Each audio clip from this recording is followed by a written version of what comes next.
கோவை மாவட்டம் முழுவதும் உள்ள பள்ளி மாணவர்கள் தங்கும் விடுதிகள் மற்றும் காப்பகங்களில் 2ஆம் கட்ட ஆய்வு பணிகளை அதிகாரிகள் தொடங்கியுள்ளனர். இதுகுறித்த விரிவான தகவல்களை நமது செய்தியாளர் மாற்றிடம் கேட்கலாம்.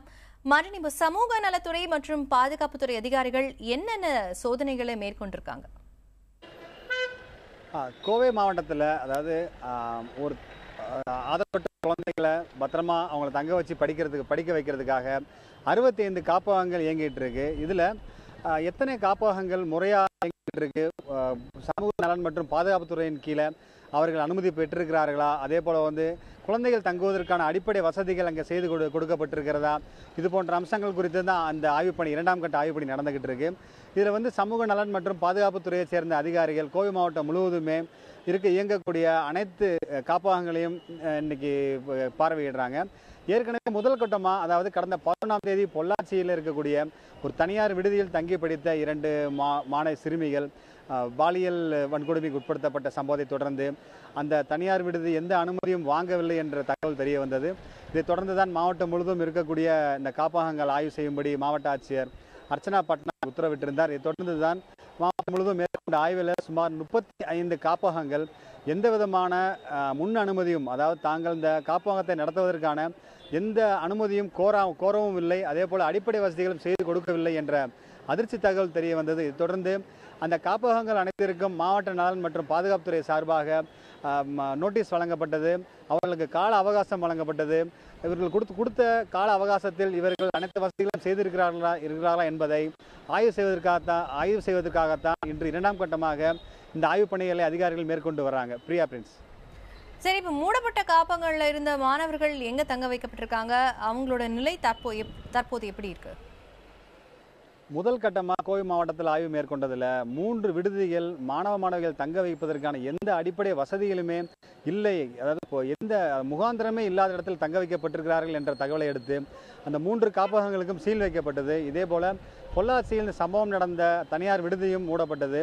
அந்த விடுதியில் தங்கியிருந்த 18 சிறுவர் சிறுமியர்கள் கோவையில் இருக்கக்கூடிய குழந்தைகள் நல கமிட்டியிடம் ஒப்படைக்கப்பட்டனர். அவர்கள் அங்கே இருக்கக்கூடிய காப்பகத்தில் தங்க வைக்கப்பட்டிருக்கிறார்கள். அதே போல இந்த சீல் வைக்கப்பட்ட காப்பகத்தில் இருந்த மாணவ மாணவிகளையும் அந்த காப்பகத்திற்கு அழைத்து வரப்பட்டனர்.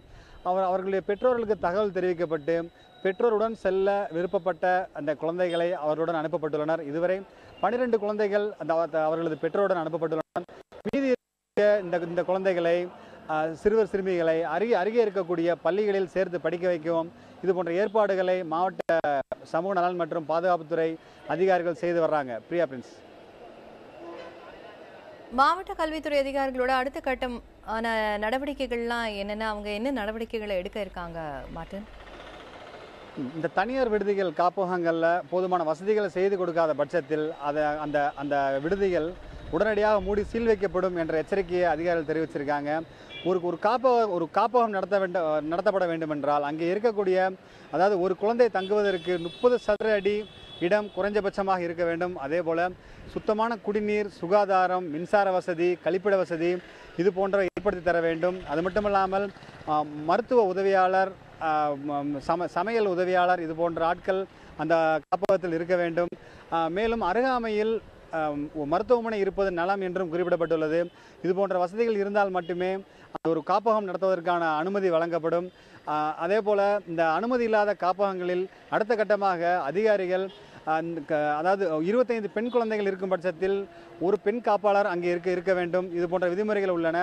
இவற்றை முறையாக பின்படுத்தாத காரணத்தால் தான் 3 காப்பகங்கள் சீல் வைக்கப்பட்டுள்ளன. வரும் நாட்களில் அதிகாரிகள் இவற்றை முறைப்படுத்தும் முனைப்பில் தீவிரமாக இறங்கியுள்ளனர்.